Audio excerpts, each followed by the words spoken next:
அனுராதபுரம் நாகம்பஹா கிராமத்தில் 170 குடும்பங்கள் வசிக்கின்றனர்.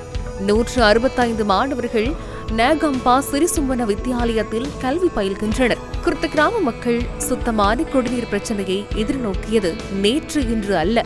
நினைவறிந்த நாள் முதல் இந்த கிராம மக்கள் சுத்தமான குடிநீரின்றி பல்வேறு பிரச்சனைகளை எதிர்நோக்கினர்.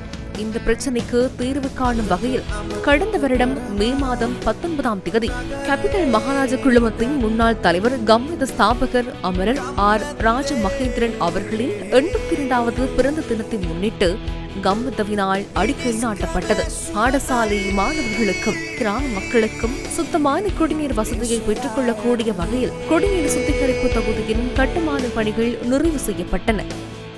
கம்மித தலைவர் சிவான் டேனியலுடன் கல்நாபு பிரதேச செயலாளர் JMKR பிரியதர்ஷன, தம்புதேகம்ம வலை கல்வி பணிப்பாளர் சுரஞ்சி அமுதுரகே, கல்நாவு கோட்ட கல்வி பணிப்பாளர் வைசியார் ஆகியோர் இதன்போது பிரசன்னமாக இருந்தனர். கடற்படையின் லெப்டினன்ட் கமாண்டர் MKLI கருணாரத்ன, அபிவிருத்தி உத்தியோகத்தர் அருண பிரியதர்ஷன, சுகாதார அமைச்சின் சிறுநீரக நோய் தடுப்பு மற்றும் ஆராய்ச்சி பிரிவின் தொழில்நுட்ப உத்தியோகத்தர் சதுரிகா நயனி, நாகம சிறிசும்பன வித்தியாலயத்தின் அதிபர் அனுரங்க விக்ரமசிங்க மற்றும் முன்னாள் அதிபர்களான K ஜெயபால, அனுரசாந்த திசாநாயக்க, அதேபோன்று கம்மித பொதுச் செயலாளர் பிரசன்ன அதுகோரல் உள்ளிட்டோரும் இந்த நிகழ்வில் கலந்து கொண்டனர். பல ஆண்டுகளாக எங்கள் பாடசாலையில் உள்ள மிகப்பெரிய குறைபாடு சுத்தமான குடிநீர் தான். எங்கள் பிள்ளைகள் ஒரு போத்தல் தண்ணீர் கொண்டு வருகின்றார்கள், ஆனால் அது பெரும்பாலும் இடைவேளையின் போது தீர்ந்து விடுகின்றது. குழாயிலும் பல நாட்கள் தண்ணீர் வருவதில்லை. இவ்வாறு பல கஷ்டங்களை மாணவர்கள் எதிர்கொண்டனர். அந்த குறைபாட்டை நிவர்த்தி செய்வதற்கும் இந்த நீர் சுத்திகரிப்பு கட்டமைப்பை வழங்குவதற்காகவும் எடுத்த நடவடிக்கைக்காக எமது மனமார்ந்த நன்றிகளை கூறுகின்றேன். நாங்கள் முன்னர் நீர் ஊற்றுக்களில் நீர் குடித்து வந்தவர்கள். ஆனால் சுற்றுச்சூழலுக்கு நாம் ஏற்படுத்திய அழிவின் காரணமாக இன்று நாம் குடிக்கும் நீரை சுத்திகரித்து குடிக்கும் நிலைக்கு வந்துள்ளோம். எனவே பிள்ளைகளின் ஆரோக்கியம் தொடர்பில் நீங்கள் எடுத்துள்ள இந்த முயற்சியை நாம் பாராட்டுகின்றோம்.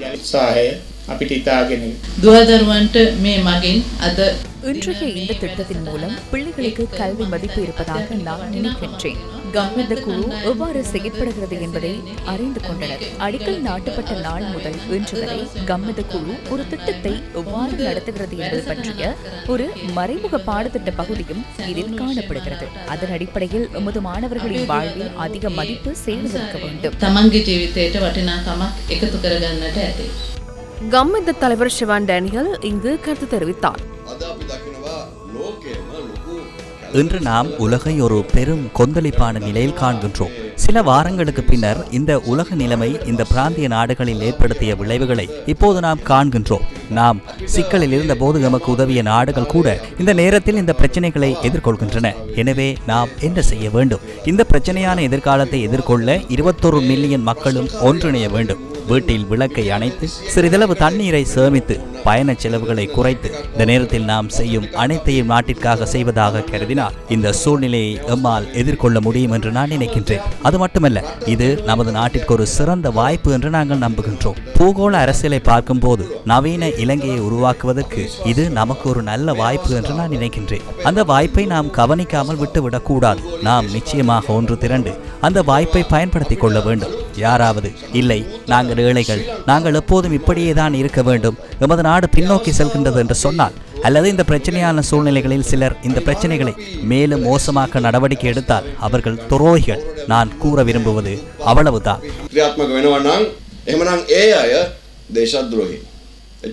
பாடசாலைக்கும் கிராமத்திற்கும் நீர் விநியோகம் மேற்கொள்ளப்பட்டமையினால் கிராம மக்கள் மிகவும் மகிழ்ச்சி அடைந்துள்ளனர். இது மிகவும் கஷ்ட பிரதேச பாடசாலை. செய்த உதவிக்கு மிகவும் நன்றி. இப்போது நாங்கள் எந்த சிரமமும் இல்லாமல் எளிதாக நீரை பெற்றுக் கொள்கின்றோம். ஒரு கிராமவாசியாக நான் மிகவும் மகிழ்ச்சி அடைகின்றேன். இன்று இந்த கம்மித திட்டத்தின் மூலம் கிராமத்துக்கு குடிநீர் கிடைத்துள்ளது. டிஃபா புயலினால் ஏற்பட்ட சவால்களுக்கு மத்தியில் பாதிக்கப்பட்ட மக்களுக்காக, குறிப்பாக மலையகத்தின் பல கட்டங்களாக கம்மித தனது சேவையை தொடர்ச்சியாக வழங்கியது. குறித்த நிவாரண திட்டங்கள் முன்னெடுக்கப்பட்ட அதேவேளை மறுபுறம் மக்களுக்கான அபிவிருத்தி திட்டங்களின் ஊடாக கட்டுமான பணிகளும் தொடர்ச்சியாக முன்னெடுக்கப்பட்டன. மக்களுடன் இணைந்து மக்களுக்கான கம்மிதவின் மக்கள் பணி எப்போதும் தொடரும்.